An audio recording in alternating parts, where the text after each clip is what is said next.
I'm Gabby Hurd. I'm a student athlete at Jacksonville University on the women's rowing team.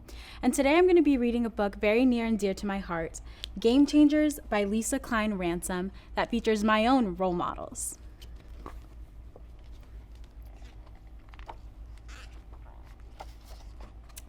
Venus and Serena Williams, V and Mika, two peas in a pod, best friends.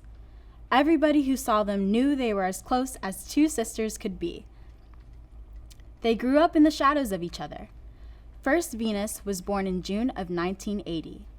Little sister Serena came right behind her in September of 1981. Whatever Venus did, Serena followed. So when their father took Venus to the tennis court to begin lessons, Serena begged to go along.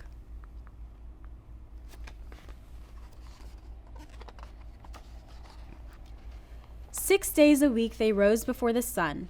Sleepy-eyed, the girls rolled out of the bed they shared, climbed into their dad's run-down VW bus, and squeezed between their three older sisters, rackets, and a shopping cart filled with tennis balls and brooms. Between the early morning dark and the first light of the day, the girls stretched and warmed up, then swept the courts clean of broken glass and trash before their first practice of the day began.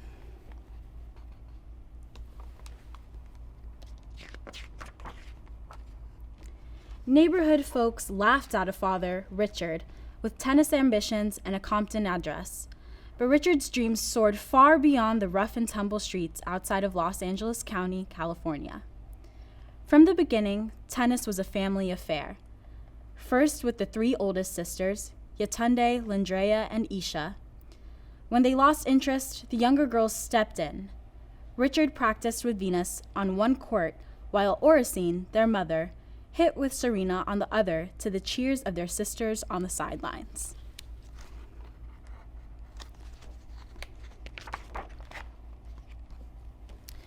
It wasn't long before their father's dreams became their own.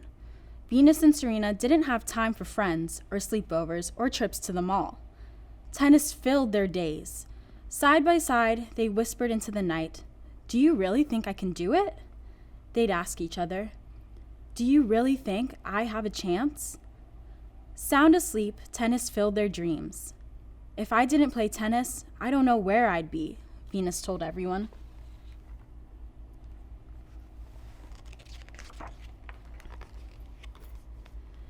They threw footballs to improve their serves, tossed rackets into the air to build strength, and chased second-hand tennis balls so flat they learned to run faster to hit their low bounce.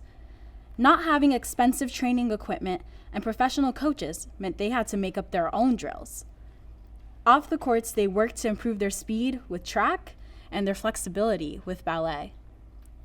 When gunshots rang out in the distance, Richard reminded them, "Never mind the noise, just play."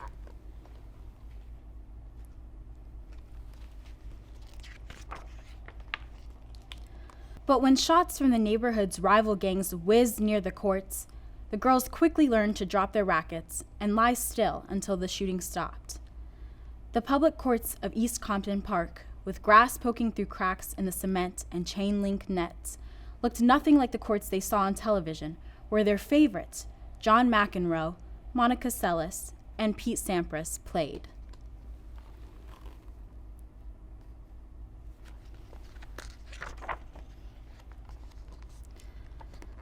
By the time Venus was 4, she could hit 500 tennis balls at every practice. By the time she was 7, she began playing in junior tournaments. Playing on Compton's public courts kept the girls hidden from much of the tennis circuit. But when Venus won every single one of her 63 junior tournaments by age 10, with Serena not far behind, word of the Williams sisters spread. "Whatever you become in your head first," their mother preached daily. With their talent grew confidence. At 12, Venus announced she would win Wimbledon.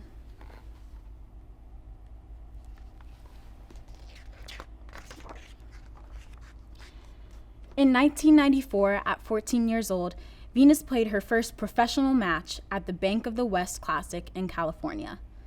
Tennis critics took notice after the young newcomer's combination shots and her return of serve helped her soar past higher-ranking players to advance to the second round. Overnight, Venus went from an unclassified ranking to number 313 in the world. "Your time will come," Venus comforted Serena, sad to not be sharing the spotlight with her sister. When the press surrounded Richard, asking if Venus would be the next number one player, Richard smiled. "Have you seen my other daughter, Serena, play?"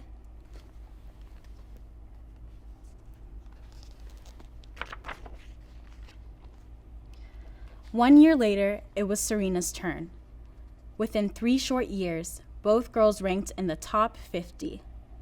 Long-legged, brown-skinned, beaded cornrowed sisters stood out in a sea of white tennis attire, white fans, and white opponents. They dressed as they pleased in their own designs. During matches, they hit so hard sometimes the rubber bands in their hair broke, scattering beads across the court. Tennis had never seen anything quite like them.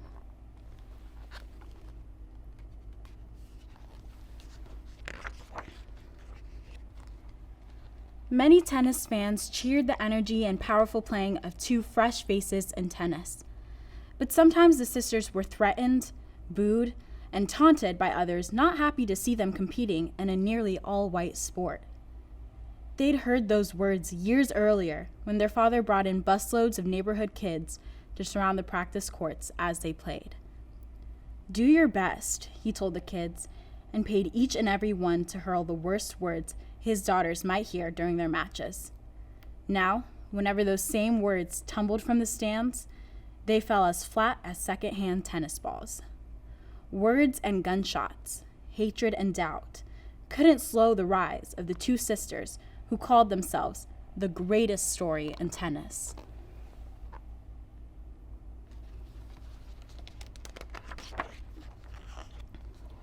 They loved the same bands, laughed at the same jokes, wore the same clothes. Only on the court were they different. There, Serena was as strong as Venus was fast. Venus was as gracious as Serena was aggressive. Venus's long legs could carry her cross-court in a couple of strides. At 130 miles per hour, her serve broke a world record. Serena chased down every ball, drilling them back to her opponents with high-powered ground strokes. "I hate losing more than I love winning," Serena told reporters.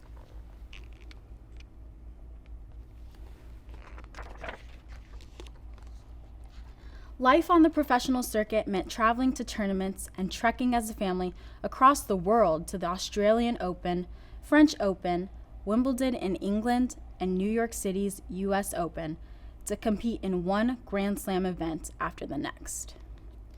Not wanting to be separated during tournaments, the sisters shared hotel rooms, but the crowds loved it when they shared a court.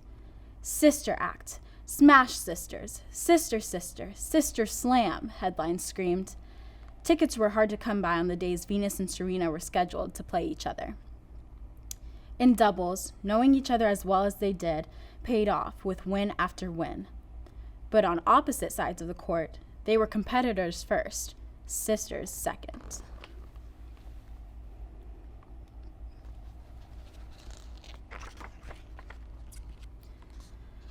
At the Australian Open in 1998, Venus and Serena cheered each other as they both advanced. But each win also brought them closer to playing against each other. When they both advanced to the third round, they stood on opposite sides of the court for the very first time.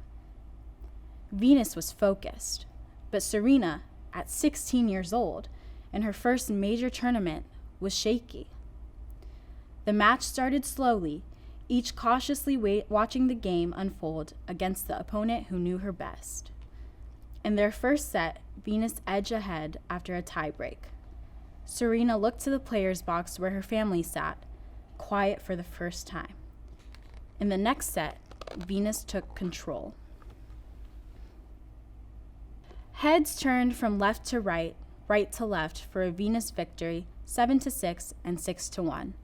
Serena was as sad for her loss as she was happy for Venus's win. But then Venus kept winning, match after match, year after year, in each of their matchups. She knows how to beat me and knows my weaknesses better than anyone, Serena said of her big sister.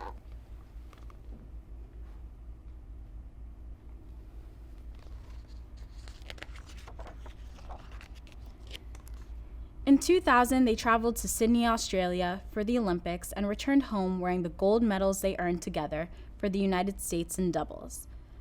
In 2002, they faced each other again in the finals of the French Open.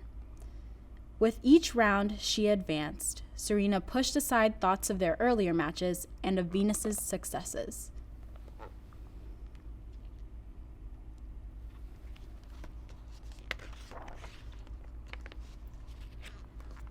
While their family again sat quietly in the stands, Venus served big for the first set and took the lead, but Serena broke serve and won.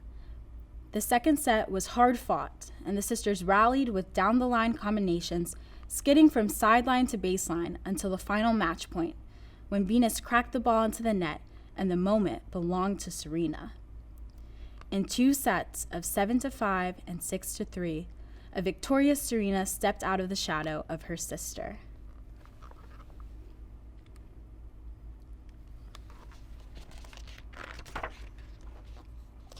Venus ran off the court as the curious eyes of the crowd followed her.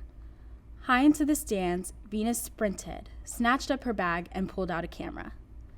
"Nothing can keep me from celebrating when my best friend wins a match," Venus said proudly.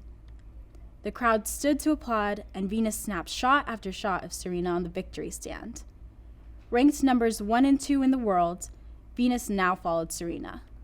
Mika and V, 2 peas in a pod, best friends and sisters, celebrated being numbers 1 and 2 in life and in tennis. I love this book because it tells a story about 2 sisters who decided to work hard even when no one was watching. And they eventually worked so hard that they were able to succeed, whether it meant competing against one another or working together to defeat another opponent. And so I love this just because in my sport, I've always had to work hard when no one is watching. And it truly does tell a story of success and hard work.